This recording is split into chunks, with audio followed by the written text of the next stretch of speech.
శ్రీగురుభ్యో నమః. హరి ఓం. కృష్ణం వందే జగద్గురుం.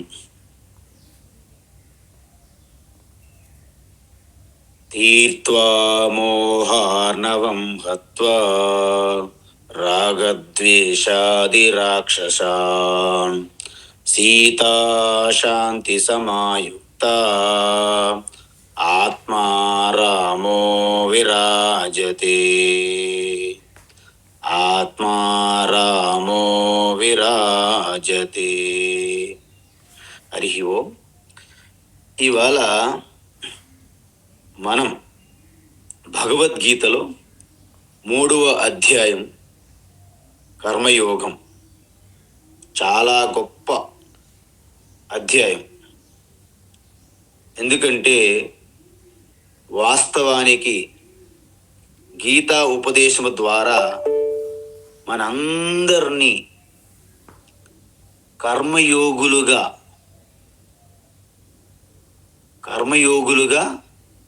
తీర్చిదిద్దడమే కృష్ణ పరమాత్మ యొక్క ముఖ్య లక్ష్యం, ఉద్దేశం. కాబట్టి ఇప్పుడే మనము చాలా ముఖ్యమైనటువంటి ఘట్టంలోకి ప్రవేశించాము. 1-2 శ్లోకములు అర్జునుడి యొక్క కన్ఫ్యూజన్తో కూడిన ప్రశ్నలు. 2వ అధ్యాయం ప్రకారంగా కర్మయోగము, జ్ఞానయోగము 2 మోక్షానికి సాధనలు అయినప్పుడు జ్ఞానయోగాన్ని మీరు గొప్పగా పొగుడుతున్నారు, మళ్ళీ నన్ను కర్మ చేయమంటున్నారు, ఇది నాకు చాలా కన్ఫ్యూజన్గా ఉన్నది అని ప్రశ్న. శ్రీకృష్ణ ఏం చెప్పారంటే, చూడు అర్జున, కర్మయోగము జ్ఞానయోగము 2 సాధనలు వేరు కాదు. ముందుగా నిస్వార్థంగా ఈశ్వరార్పణ బుద్ధితో చేస్తూ కర్మలు, తద్వారా అంతఃకరణ శుద్ధి ద్వారా యోగ్యత సంపాదించి ఆత్మస్వరూప బోధ పొందడాన్ని జ్ఞానయోగము అంటే. కర్మయోగం ముందు చెయ్యాలి, తర్వాత జ్ఞానయోగము. 2 ఒకేసారి చేసేవి కాదు అని స్పష్టత ఇచ్చారు. ఈ కర్మయోగం చేయడం వలన ఎంత గొప్పది అని మనకి 2వ అధ్యాయంలో చెప్పారు కూడా. నేహా విక్రమ నాశోస్తి ప్రత్యవాయోన విద్యతే అని చెప్తూ దాని గురించి చాలా పొగిడారు కర్మయోగం. అందువలన దాన్ని పాటించే విధానములో, జీవన విధానములో 2 రకాలు ఎంచుకోవచ్చు. ఏంటి? గృహస్థాశ్రమము, సన్యాసాశ్రమము. ఈ 2 మనకి ఎంచుకునే అవకాశాలు ఉన్నాయి. కానీ కర్మయోగం ఎంచుకోవాలా, జ్ఞానయోగం ఎంచుకోవాలా అనేది కరెక్ట్ కాదు. ప్రతి ఒక్కరూ ఈ 2 స్టేజ్ల్లో ఉండాల్సిందే. మొదటి స్టేజ్ కర్మయోగము దాటాలి, జ్ఞానయోగంలో ప్రవేశించాలి, జ్ఞాన నిష్టను పొందాలి. అప్పుడు మోక్షం, జీవన్ముక్తులుగా ఉండాలి.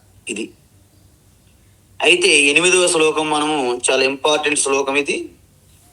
నియతం కురు కర్మత్వం కర్మధ్యాయో హ్యకర్మణః శరీర యాత్రాపిచతే నా ప్రసిద్ధ్యేత్ అకర్మణః అని చెప్పారు. నేను మనం చూసాము ఇంట్రొడక్షన్. సాత్విక కర్మ, రాజసిక కర్మ, తామస కర్మ, 3 కర్మలు చూసాం.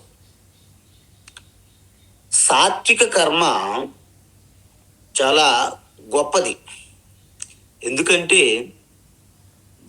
ఆ కర్మ నిస్వార్థంగా, ఎటువంటి స్వలాభాన్ని ఆశించకుండా, లోక కళ్యాణముకై ఈశ్వర పూజ భావంగా చేసే కర్మలను సాత్విక కర్మలు అంటారు. దాని వలన మీ ఆధ్యాత్మిక ఎదుగుదలతో పాటు సమాజం అంతా చాలా ప్రయోజనం పొందుతారు. ఇది ముఖ్యమైనటువంటి లాభం సాత్విక కర్మ. మరి రాజసిక కర్మ అంటే స్వార్థం నిండిపోయి ఇతరుల యొక్క ప్రయోజనాన్ని పట్టించుకోకుండా తన స్వార్థం కోసమే, తన పేరు ప్రతిష్టల కోసం, స్వార్థం కోసం ఎవరైతే కర్మలు చేస్తారో అవి రాజసిక కర్మలు అంటారు. దాని వలన సమాజానికి ప్రయోజనం ఉండదు. తనకి ఈ భౌతికమైనటువంటి ప్రయోజనం సిద్ధించినట్లుగా కనిపిస్తున్నా ఆధ్యాత్మికంగా ఎటువంటి ఎదుగుదల ఉండదు. మూడవదైనటువంటి అత్యంత హానికరమైనటువంటి కర్మ ఏంటి? తామస కర్మ. అది ప్రమాదమైనది. తనకి అజ్ఞానముతో మోహముతో కూడిన స్వార్థం కోసం ఇతరులను ఇబ్బంది పెట్టైనా, ఇతరులకు హాని కలిగించైనప్పటికీ కర్మలు చేస్తారు. దాని మూలంగా ఇతరులకు హాని కలుగుతుంది. తనకి ఆధ్యాత్మికంగా పూర్తిగా పతనంలోకి వెళ్ళిపోతారు. సమాజంలో మనం చూస్తే 100కి 80-90% తామస కర్మలే జరుగుతున్నాయి చుట్టూ. ఒక 5-6% రాజసిక కర్మలు, 1% ఏమో జరుగుతుందో లేదో సాత్విక కర్మలు జరుగుతున్నాయి. అందువలన మనం సాత్విక కర్మలనే చెయ్యాలి. ఎవరైతే మీ ఆత్మస్వరూప తత్వం, ఆత్మ అంటే పరమాత్మ, ఈశ్వర దర్శనము మీ యొక్క హృదయస్థములోనే సాక్షాత్కరించుకోవాలని తపిస్తున్నారో వారందరూ సాత్విక కర్మలనే చేయాలి. ఇంతకీ సాత్విక కర్మ అంటే ఏంటి? ఇప్పుడే మనము క్లుప్తంగా చెప్పాను.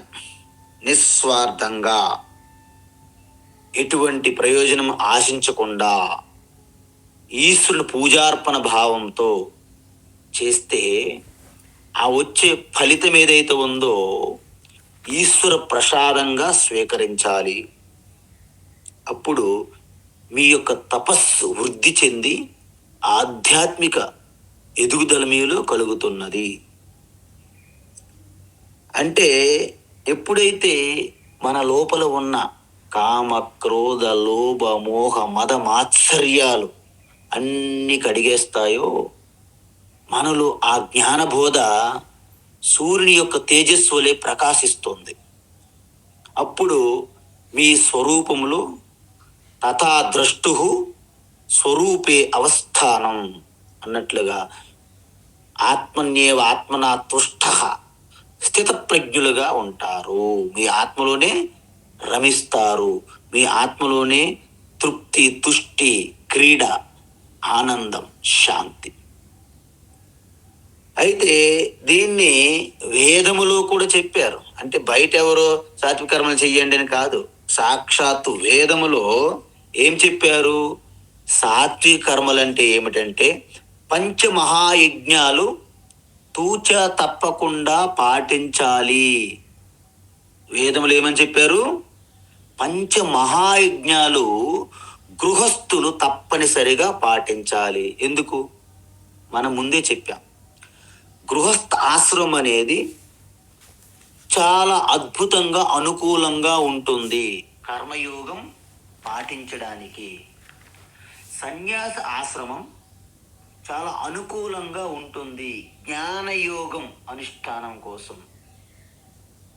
అందువలన ఈ రెండింటిని బ్యాలెన్స్ చేసుకుంటూ మిగతావి చేయాల్సి ఉంటుంది. ఎలాగా? గృహస్థులు కర్మయోగం ప్రాధాన్యంగా చేస్తూ జ్ఞానయోగం కూడా ప్రాక్టీస్ చేసుకోవచ్చు. 2 in 1. వాళ్ళు గృహస్థ జ్ఞానులుగా, ఆత్మనిష్ఠులుగా, స్థితప్రజ్ఞులుగా ఉంటారు. సన్యాసి ఒకవేళ కర్మయోగం చెయ్యకుండా తప్పించుకుని వచ్చాడనుకోండి, సన్యాస ఆశ్రమంలో ఉన్నటువంటి ఆయనకు ఉన్నటువంటి కర్మలు చేస్తూ కర్మయోగము, జ్ఞానయోగం. కానీ అక్కడ జ్ఞానయోగం ప్రధానంగా ఉంటుంది. మరి మరి మరి వేదములు ఎక్కడ చెప్పారు స్వామీజీ పంచమహాయజ్ఞాలు? పంచమ వేదే మహాయజ్ఞ సతతి ప్రజాయంతే సతతి సంతిష్టంతే దేవయజ్ఞ పితృయజ్ఞో మనుష్యయజ్ఞో భూతయజ్ఞో బ్రహ్మయజ్ఞ ఇతి అని పంచమహాయజ్ఞాల గురించి వేదములో చెప్పబడినది. ఏంట పంచమహాయజ్ఞాలు? దేవయజ్ఞ 1, పితృయజ్ఞ 2, మనుష్యయజ్ఞ 3, భూతయజ్ఞ 4, బ్రహ్మయజ్ఞ 5. ఈ 5ంటిని కలిపి పంచమహాయజ్ఞాలు అంటారు. ఈ పంచమహాయజ్ఞాల యొక్క స్వరూపము, తత్వము తెలుసుకొని ప్రపంచవ్యాప్తంగా ఒకవేళ పాటిస్తుంటే ఈరోజు ప్రపంచమంతా ఇది మానవలోకమా, స్వర్గమా, ఏంట అనే ఆశ్చర్యానికి లోనయ్యేవారు ప్రజలంతా ప్రపంచవ్యాప్తంగా. అలాంటి ఈ పంచమహాయజ్ఞాలని ఒక మతము అని చెప్పి పక్కన పెట్టి ఆధునికమైనటువంటి డెవలప్మెంట్ అనుకొని ఈ మెటీరియలిస్టిక్ కాంపిటీషన్ అంటే పూర్తిగా స్పర్ధలో పడి అసూయ, రాగద్వేషాలతో, శత్రుత్వంతో నలిగిపోతుంది ప్రపంచం. కాబట్టి ఈ పంచమహాయజ్ఞాలు తప్పకుండా చిత్తశుద్ధితో, శ్రద్ధాభక్తితో పాటించడమే సాత్విక కర్మలు. అందువలన ఇవి ఎవరైతే చేస్తారో అద్భుతమైనటువంటి జ్ఞానులు, వారి యొక్క శాంత చిత్తులుగా, ప్రసన్న హృదయులుగా, పవిత్రంగా ఉంటారు. వారి సమక్షంలో మనకి ఎంతో ఆనందము, శాంతి కలుగుతున్నది. అయితే మొదటిది దేవయజ్ఞం. దేవయజ్ఞం అంటే మీ అందరికీ తెలుసు.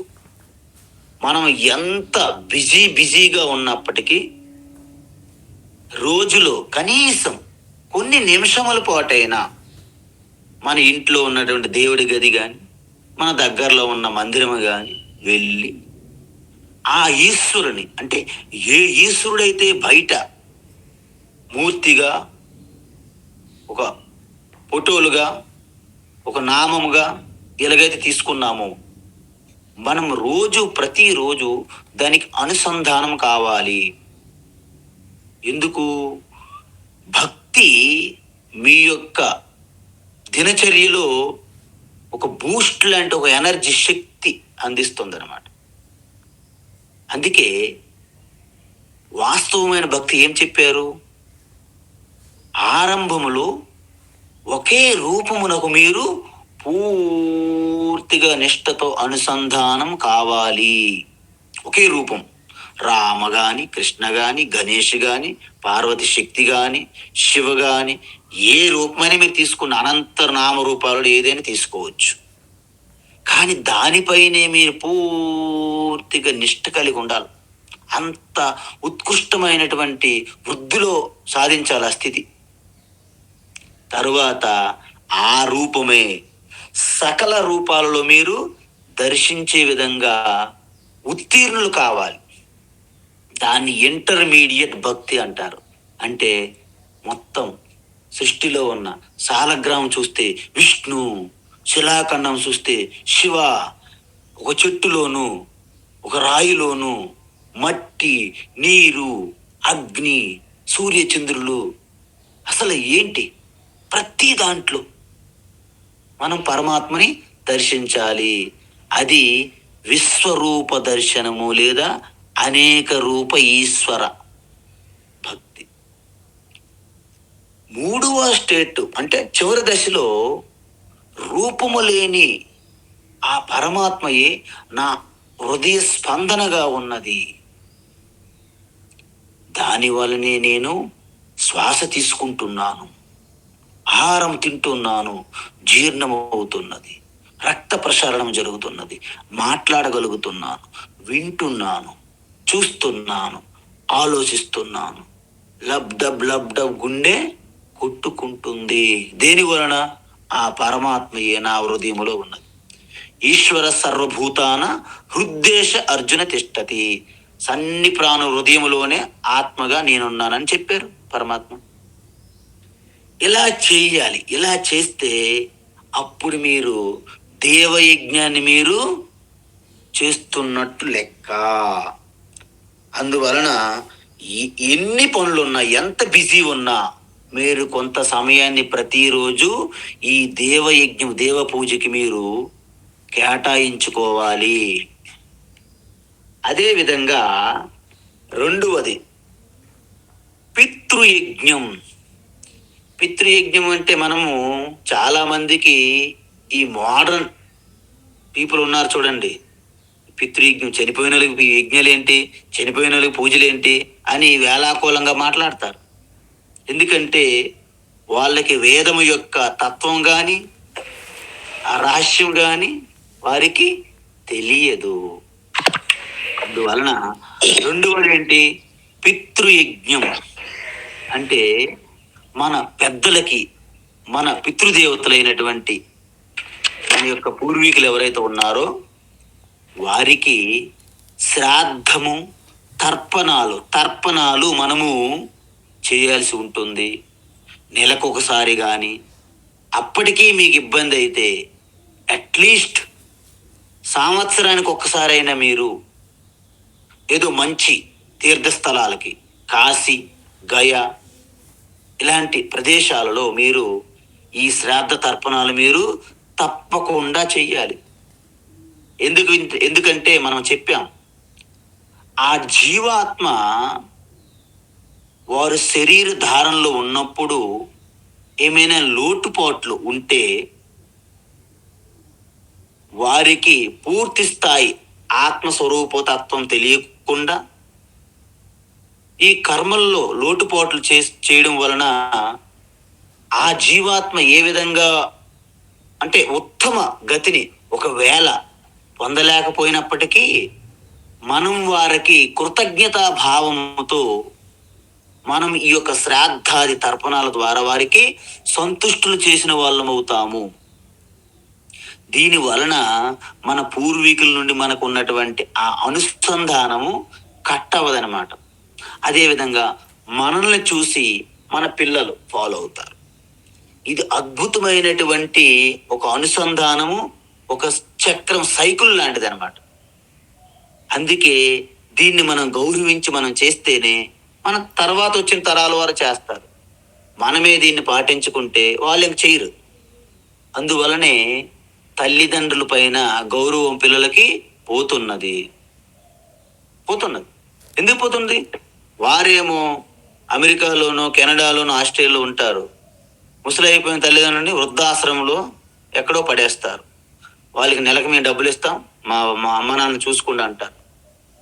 తీరా వాళ్ళు దేహత్యాగం అయితే వాళ్ళకి ఇన్ఫార్మ్ చేస్తారు, ఏమండి రాజుగారు, మీ నాన్నగారు శరీర త్యాగం చేశారు, అయితే మంచిదండి, నేను కావాల్సిన డబ్బులు మీకు పంపిస్తాను, ఆ ఎయిర్పోర్ట్ లేటు మీవే చూసేయండి, మేము ఇప్పుడు ఏం చేస్తాం అని అంటున్నారు ఇప్పుడు చాలామంది.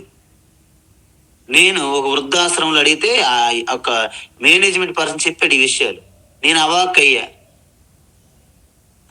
అయితే వాళ్ళు దేహంలో ఉన్నంత వరకు వాళ్ళని మనం పట్టించుకోము, కనీసం దేహ త్యాగమైన కూడా పట్టించుకోము.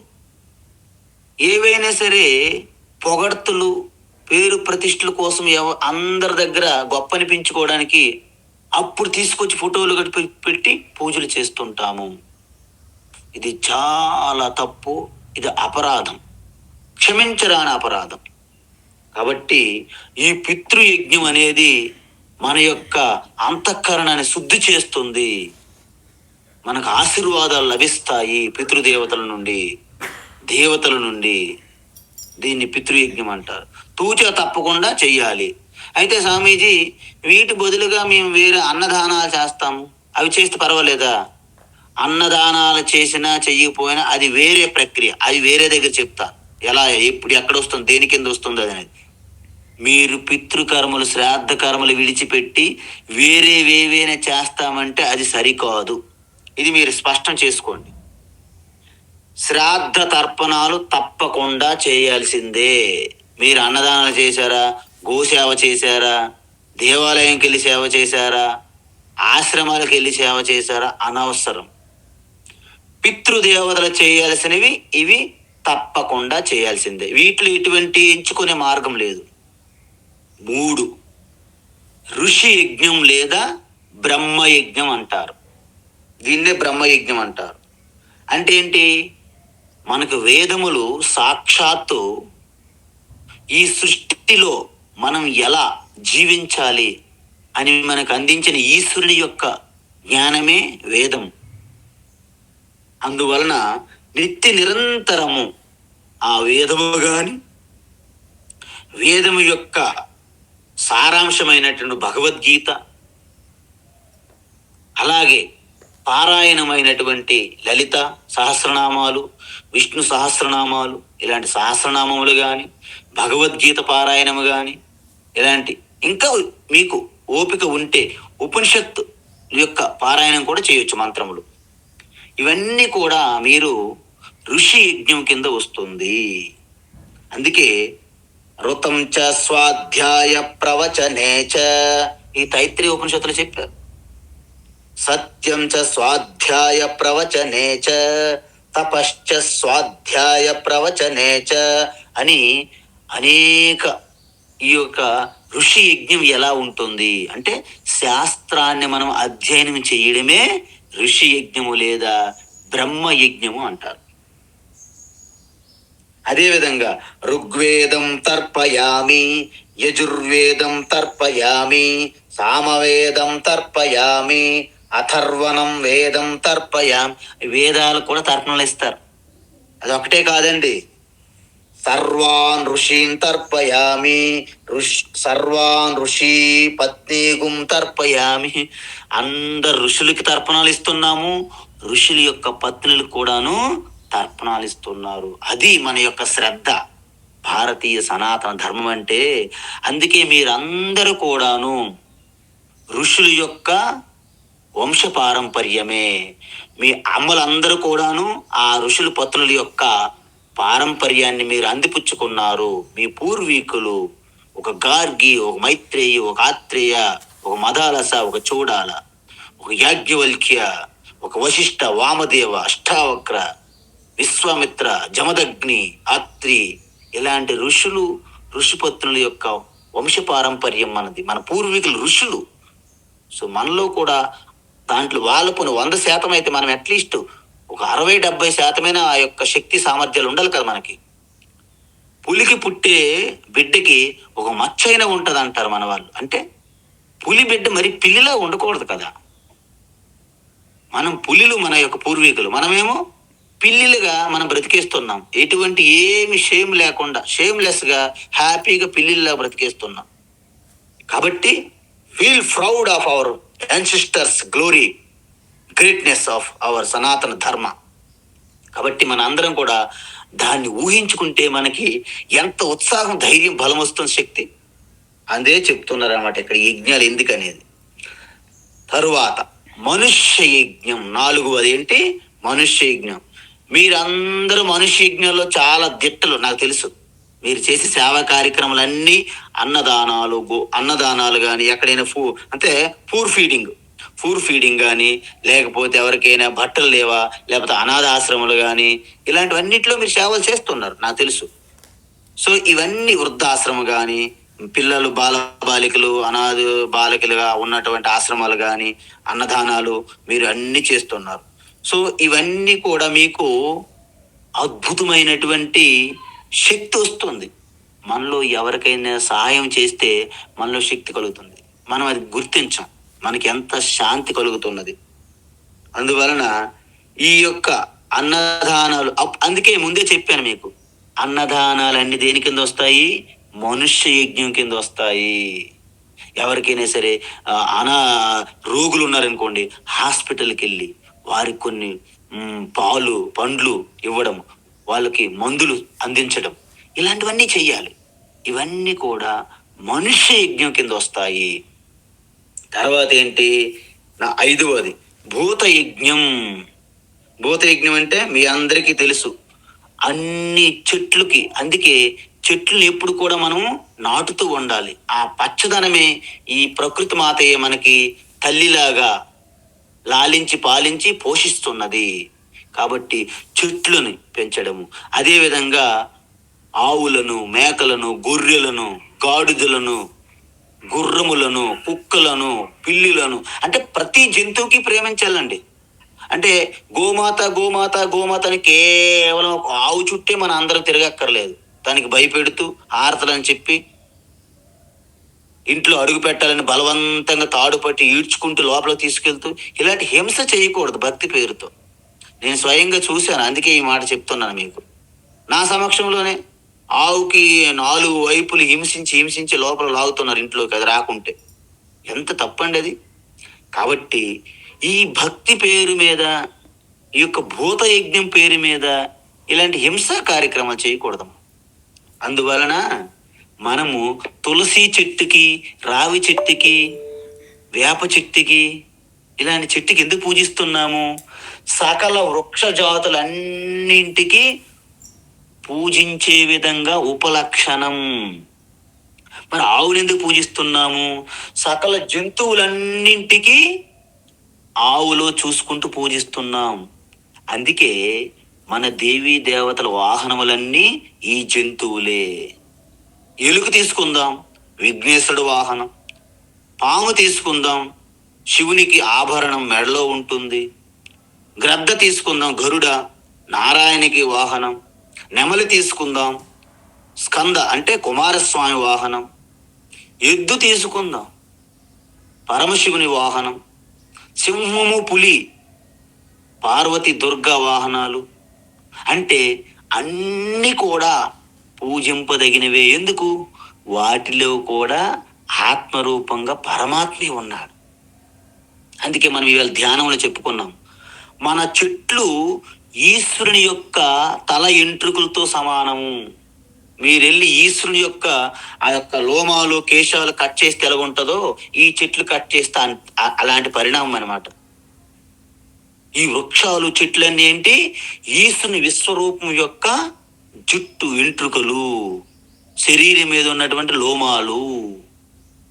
మరి మన నదులన్నీ పాడు చేసి పెట్టాం మనం. గోదావరి ఆ పుష్కరి ఘాట్లో మా సన్యాసి దీక్ష రోజు వెళ్ళి దిగమన్నారు. స్వామీజీ గారు దిగితే మేము దిగేటరికి మొత్తం అంత చెత్త చెదార్థం. అలా చెప్పకూడదు, కానీ గోదావరి తల్లిని పూజలు చేస్తాం, గోదావరి నదిని పాడు చేస్తాం. గంగామాత పవిత్ర గంగాని పూజ చేస్తాం, గంగా నదిని పాడు చేస్తాం. యమున నదిని భక్తి భక్తి భక్తి అని యమునా తీర విహారి అంటాం. యమున మొత్తం పాడు చేసి పెట్టారు. మొన్న వెళ్ళాను బృందావనం. కాబట్టి ఈ నదులన్నీ పరమాత్మ యొక్క ఆ యొక్క నరములతో, అంటే రక్తం ప్రవహిస్తున్నటువంటి ఆ నరాలు, నర్వస్ సిస్టమ్ లాంటిది ఈశ్వరునికి.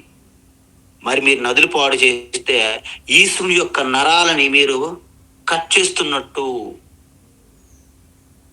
పర్వతాలు ఈశ్వరుడు యొక్క ఎముకలు మొత్తం చెప్పాను. సముద్రములన్నీ ఈశ్వరుని యొక్క పొత్తి కడుపు, బ్లాడర్, సముద్రము. అందుకే ఈ ప్రకృతి సిస్టమ్ అంతా సహజ సిద్ధంగా అద్భుతంగా ఉన్నది.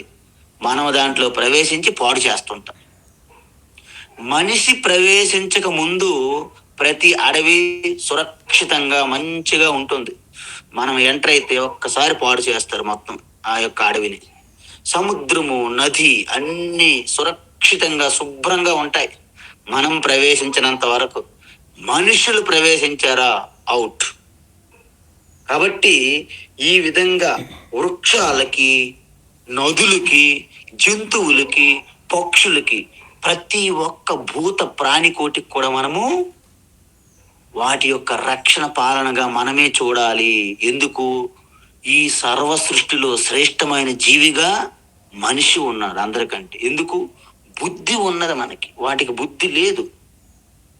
మనకి కావ్యాలు మనం చదవం కానీ అవిజ్ఞాన శాకుంతలంలో కాళిదాసు ఏమంటాడు? ఆ శకుంతలాదేవి కణ్వ మహర్షి నుంచి వీడ్కోలు తీసుకుని వెళ్తుంటే ఆ వృక్షాలు, ఆ లేడులు, ఆవిడ వెంట పడుతుంది ఒక లేడీ. ఆవిడ బట్టలాంటి పట్టుకుని ఆవిడ ఆవిడ బట్టలు పట్టి లాగేస్తుంది అటు, నువ్వు వెళ్ళకూడదని. ఆ లేడీ తన వైపు చూసి నచ్చ చెప్పి లేడీని ఒప్పించారు. తరువాత కన్వ మహర్షి అంటాడు, ఏ వృక్షములారా, ఏ మొక్కలు ఇప్పటి వరకు శకుంతల మీ యోగక్షేమాలు, మీ సంరక్షణ చూసుకున్నారు, ఇప్పుడు మీ నుండి దూరంగా వెళ్తున్నారు. మీ అందరూ కూడాను శకుంతలాదేవికి ఆశీర్వచనములు పలకండి, టాటాలు చెప్పండి అని అంటారు. మీరు నమ్ముతారో లేదో, కాళిదాస్ ఏం రాశారంటే, ఆ మాటలు విని ఆ మొక్కలు చెట్లన్నీ ఇలాగ బెండ్ అయినాయంట. శకుంతలాదేవికి ఆశీర్వచనాలు ఇచ్చేందుకు ఇలా బెండ్ అయినాయంట. మనం నమ్మేవాళ్ళం కాదు, చెట్లు మొక్కలకి ప్రాణం ఎక్కడున్నది అని అన్నారు. ఎవరో జగదీష్ చంద్రబోస్ చెప్పినంత వరకు మనకు అది తెలియదు. తరువాత ఇప్పుడు సైంటిస్టుల పరిశోధనలు తెలుస్తున్నాయి, మొక్కల్లో కూడా ఫీలింగ్స్ ఉన్నాయంట, సెంటిమెంట్స్. ఆ యొక్క సెన్సియన్స్ ఉన్నది, చేతన తత్వం మొక్కల్లో ఉన్నది. అందుకే మీరు నీళ్లు పట్టుకొని మొక్కలకి నీళ్లు పోయడానికి వెళ్ళారనుకోండి, అవి చాలా ప్రసన్నంగా ఆహ్లాదంగా మీ వైపు అలా వంగినట్టు ఉంటాయంట. అదే గొడ్డలి ఏదైనా పట్టుకుని వెళ్ళి వాటి మూలంలో నరకడానికి వెళ్ళారనుకోండి, చాలా భయంతో భీతిల్లే విధంగా ఆ భావనలతో ఉంటాయంట. ఇవన్నీ మీరు గమనించాలి ప్రతిరోజు. అందుకే ఈ పంచమహాయజ్ఞాలు సాత్విక కర్మ. ఈ 5 రకాలు కూడాను ఒకదానికొకటి రీప్లేస్మెంట్ కాదు, 5 కూడా చేయాల్సిందే. అందుకే మనకి తర్వాత శ్లోకంలో వస్తుంది, 9వ అధ్యాయంలో శ్రీకృష్ణ పరమాత్మ ఏం చెప్పారు, యత్కరోసి యదస్నాసి యజ్జుహోసి దదాసి యత్ యత్తపస్యసి కౌంతేయ తత్కురు స్వమదర్పణం. మనం రోజు ఇదే చెప్తున్నాం. నువ్వు ఏది చేసినా, ఓ కుంతి పుత్ర, నువ్వు ఏ పని చెయ్యి, నువ్వు తింటున్నా, నీ పనిని వర్క్ చేస్తున్నా, నువ్వు పడుకున్నా, నిద్ర లేచినా, స్నానం చేసినా, బ్రష్ చేసినా, వంట వండినా, వడ్డించిన, ఏమి చేసినా అంత పరమాత్మకి పూజ అర్పణగా భావించి చెయ్యి అని చెప్పారు. మనం ఇవన్నీ కూడా తర్వాత శ్లోకాల్లో మనం చూస్తాం. అందుకే ఈ యొక్క కర్మ అంటే ఏంటి, సాత్విక పంచమహాయజ్ఞాలు చేసేదాన్ని కర్మ.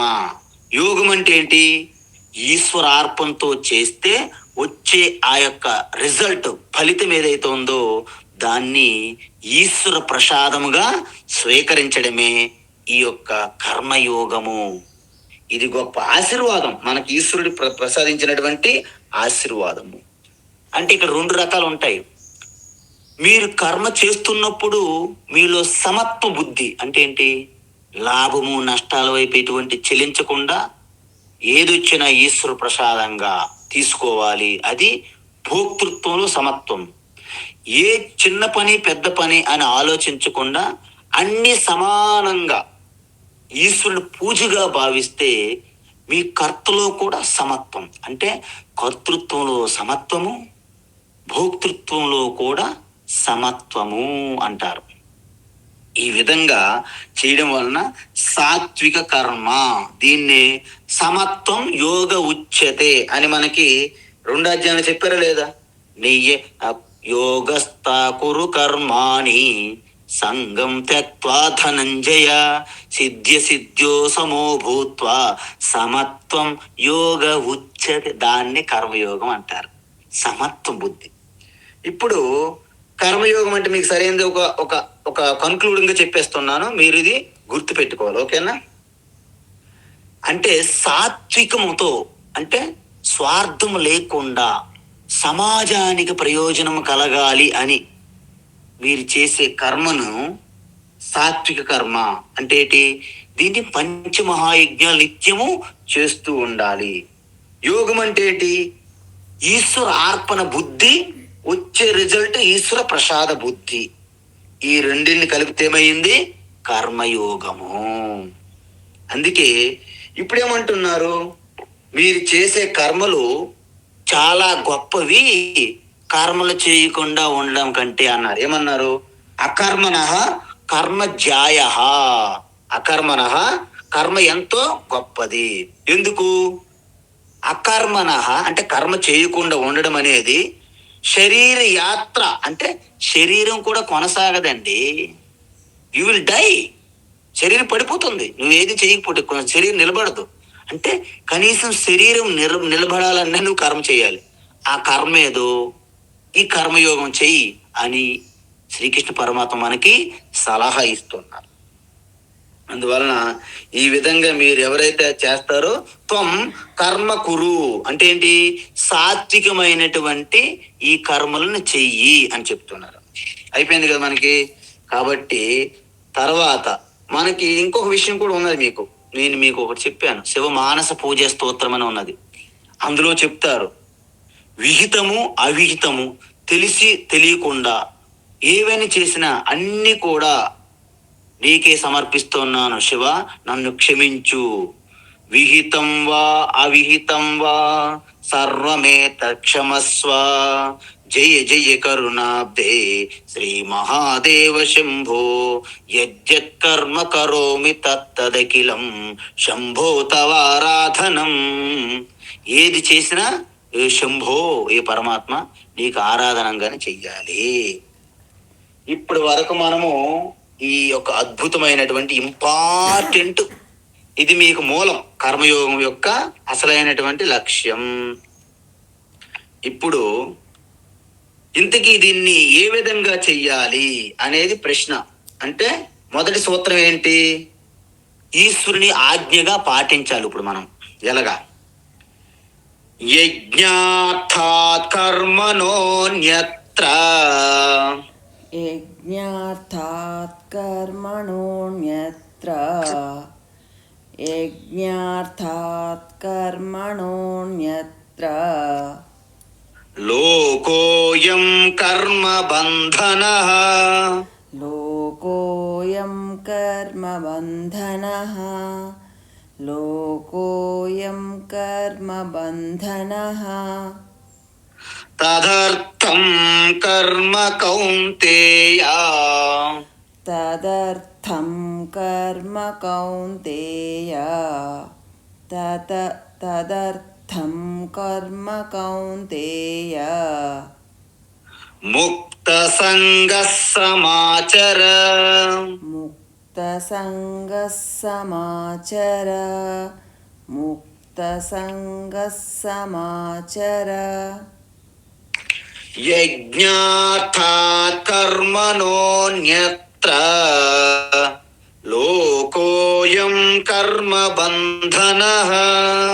యజ్ఞార్థాత్ కర్మణోన్యత్ర. లోకోయం కర్మ బంధనః. యజ్ఞార్థాత్ కర్మణోన్యత్ర. లోకోయం కర్మ బంధనః. తదర్థం కర్మ కౌంతేయ. ముక్త సంగః సమాచర. తదర్థం కర్మ కౌంతేయ. ముక్త సంగః సమాచర. తదర్థం కర్మ కౌంతేయ. ముక్త సంగః సమాచర. నిన్న మీకు గుర్తు చేశాను యజ్ఞం గురించి. ఇక్కడ ఏమంటున్నారంటే యజ్ఞం అని అంటున్నారు. యజ్ఞం అంటే పూజ, అర్చన, సేవాయ, భజించడం ఈశ్వరుని. అంటే మనం చేసే కర్మలో మీరెప్పుడైతే ప్రీతితో భక్తిని ప్రవేశపెట్టారో అది యజ్ఞం అయిపోతుంది. అదే కర్మయోగం అయిపోతుంది. అదే యజ్ఞంగా మారిపోతుంది. అంటే ఇక్కడ యజ్ఞం అంటే ఏంటి? కర్మయోగం. కర్మయోగాత్ అంటే కర్మయోగం కంటే, యజ్ఞార్థాత్ కర్మయోగం కంటే కామ్య కర్మలు అంటే కోరికలతో నిండి ఉండి ఎవరైతే కర్మలు చేస్తారో అయం లోక అంటే కర్మ బంధన. అంటే యజ్ఞార్థాత్ కర్మణ అన్యత్ర. అంటే ఈ మనం పైన చెప్పినటువంటి 8వ శ్లోకంలో చెప్పినటువంటి కర్మయోగం, పంచమహాయజ్ఞములు, సాత్విక కర్మ.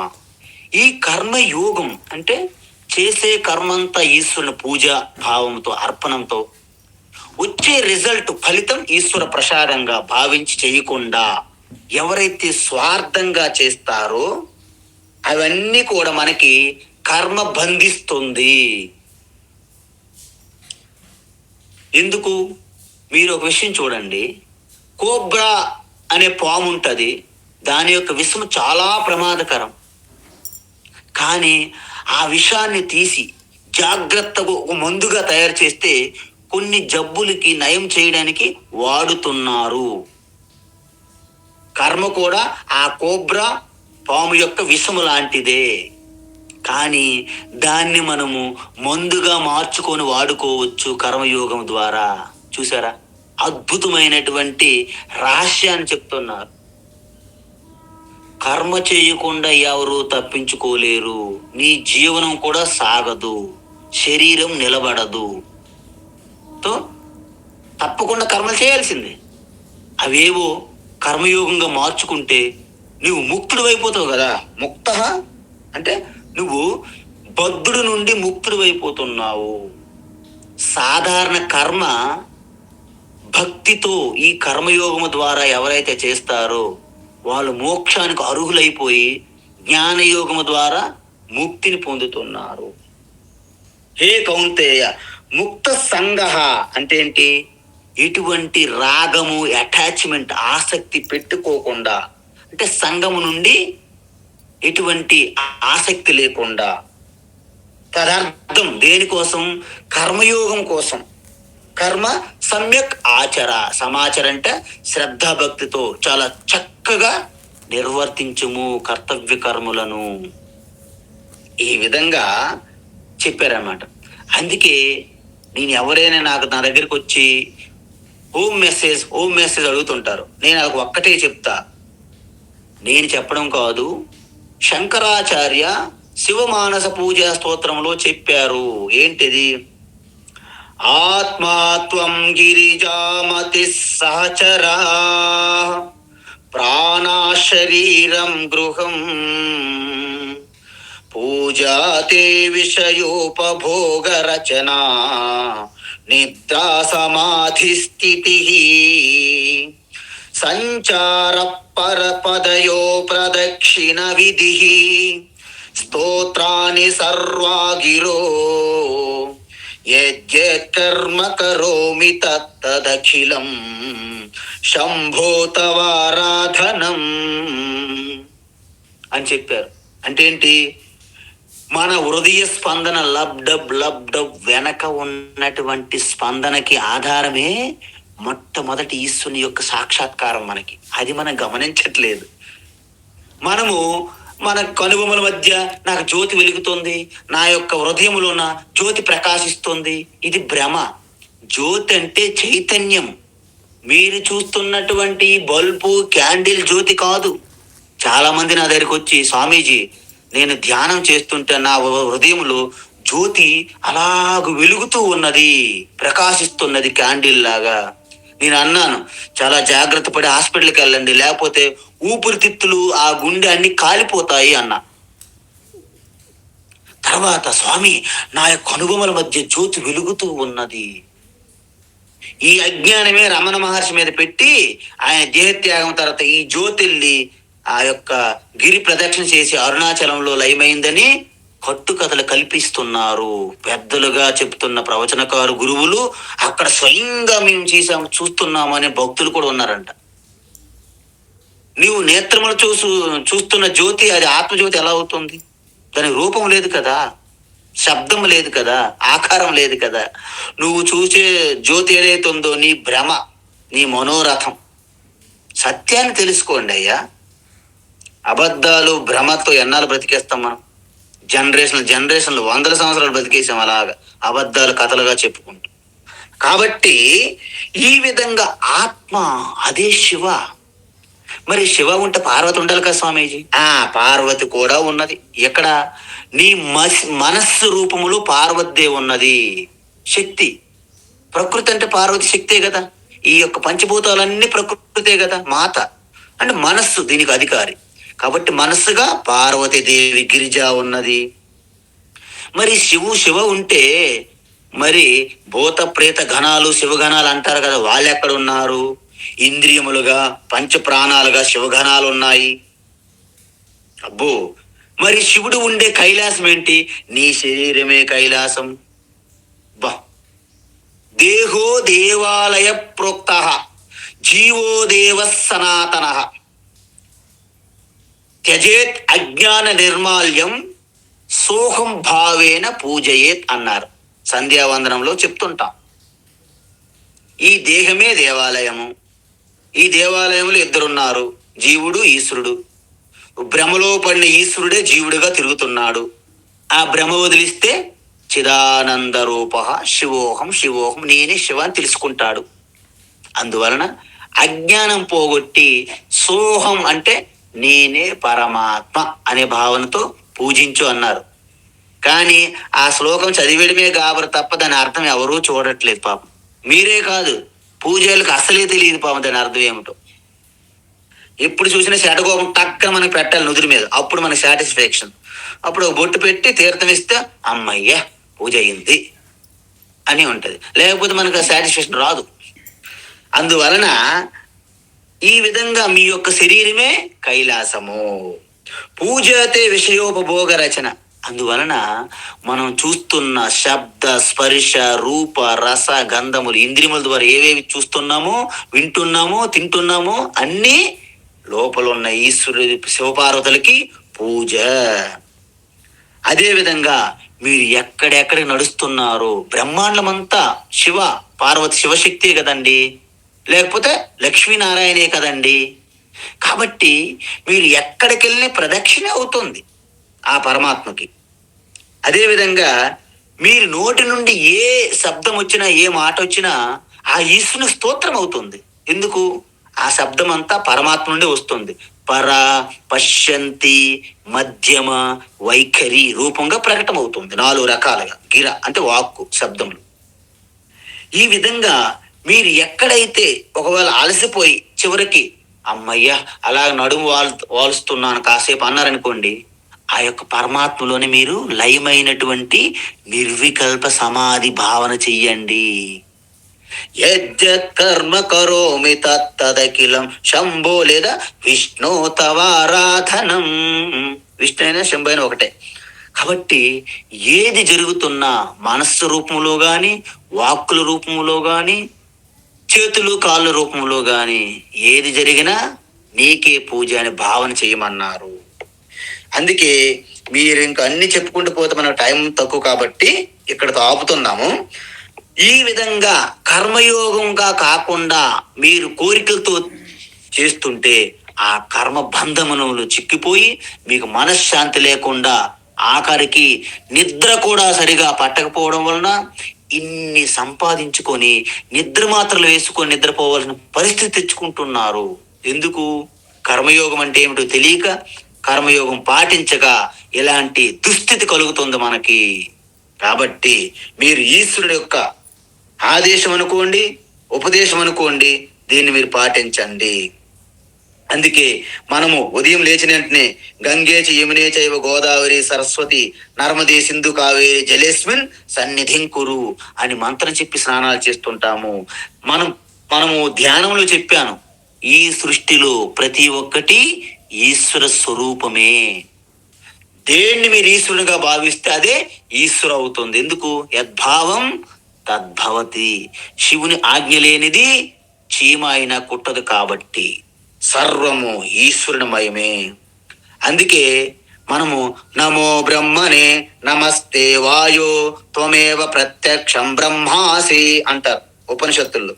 అదేవిధంగా కృష్ణ పరమాత్మ 9వ అధ్యాయం చెప్తారు, పత్రం పుష్పం ఫలం తోయం యో మే భక్త్యా ప్రయచ్చతి. అందువలన భక్తి భావముతో ఒక ఆవుకి గాని మేకకి గాని ఒక పత్రం అందించిన, ఎవరికైనా దాహంగా ఉంటే వారికి కొన్ని నీరు అందించిన, ఎవరికైనా సరే ఫలాములు అందించిన ఆవుకి, అలాగే ఆకలిగా ఉన్న వారికి ఆహారం పెట్టిన, అలాగే ఈశ్వరుని మందిరంలోకి వెళ్ళి మీరు ఏ భక్తి భావంతో ఏది సమర్పించినా అంత కూడా నేను ప్రీతిగా స్వీకరిస్తాను అని సాక్షాత్తు పరమాత్మ గీతలోనే చెప్పి ఉన్నారు. కాబట్టి దీన్ని మీరు శ్రద్ధగా పాటిస్తే అప్పుడు మీరు కర్మయోగం ద్వారా మీరు మోక్షానికి అర్హులైపోతున్నారు. సహ యజ్ఞా ప్రజా సృష్ట్వా సహ యజ్ఞాః ప్రజా సృష్టా సహ యజ్ఞాః ప్రజా సృష్ట్వా సహ యజ్ఞాః ప్రజా సృష్ట్వా పురోవాచ ప్రజాపతిః పురోవాచ ప్రజాపతిః పురోవాచ ప్రజాపతిః అనేన ప్రసవిష్యధ్వం అనేన ప్రసవిష్యధ్వం అనేన ప్రసవిష్యధ్వం ఏషవోస్తిష్ట కామధుక్ ఏషవోస్త్విష్ట కామధుక్ ఏషవోస్త్విష్ట కామధుక్ సహ యజ్ఞా ప్రజా సృష్ట్వా పురోవాచ ప్రజాపతిః సహ యజ్ఞాః ప్రజా సృష్ట్వా పురోవాచ ప్రజాపతిః సహ యజ్ఞాః ప్రజా సృష్ట్వా పురోవాచ ప్రజాపతిః అనేన ప్రసవిష్యధ్వం ఏషవోస్త్విష్ట కామధుక్ అనేన ప్రసవిష్యధ్వం ఏషవోస్త్విష్ట కామధుక్ అనేన ప్రసవిష్యధ్వం ఏషవోస్త్విష్ట కామధుక్. ఇప్పుడు ఈ శ్లోకము అద్భుతంగా చెప్తున్నారు. ఏంటంటే మనం సృష్టిలో ఏ వస్తువు ఉన్నా దాన్ని మ్యానుఫ్యాక్చర్ ఎవరైతే తయారు చేస్తారో వారికి మాత్రమే పూర్తిగా దానిపైన జ్ఞానం ఉంటుంది. దాన్ని ఏ విధంగా వాడాలి అనే విషయం ఎవరు తెలుస్తుంది? ఎవరైతే తయారు చేస్తారో వారికే తెలుస్తుంది. కాబట్టి మనం ఏదైనా ఈ ప్రపంచాన్ని జగత్తును మనం ఏమైనా సృష్టించామా? మనం కన్ఫ్యూజన్లు, అజ్ఞానము, భ్రమలు తప్ప మనం ఏమీ సృష్టించలేము. అద్భుతమైనటువంటి ఈ ప్రపంచాన్ని సృష్టిని మీరు నేను ఎవరైనా చేశామా? లేదు. దీన్ని సృష్టించినటువంటి పరమాత్మ ఈశ్వర ఖచ్చితంగా ఉన్నారు. మరి ఆయన సృష్టించినప్పుడు దీన్ని మనం తెలుసుకొనే మన జీవితం సరిపోవట్లేదు. మనం ఇంకేం సృష్టి చేయగలం ప్రపంచాన్ని? కాబట్టి ఈ సృష్టి ఎవరైతే చేశారో దీన్ని ఏ విధంగా తెలుసుకొని జీవించాలో అనే ఒక మాన్యువల్, ఇన్స్ట్రక్షన్స్ మనకి వేదము ద్వారా ఆయనే ఇచ్చారు ఈశ్వరుడు. సో దాని ద్వారా మనం ఎలా నడుచుకోవాలనేది రేపటి క్లాస్లో చూస్తాం. హరి ఓం తత్సత్. శ్రీకృష్ణార్పణమస్తు.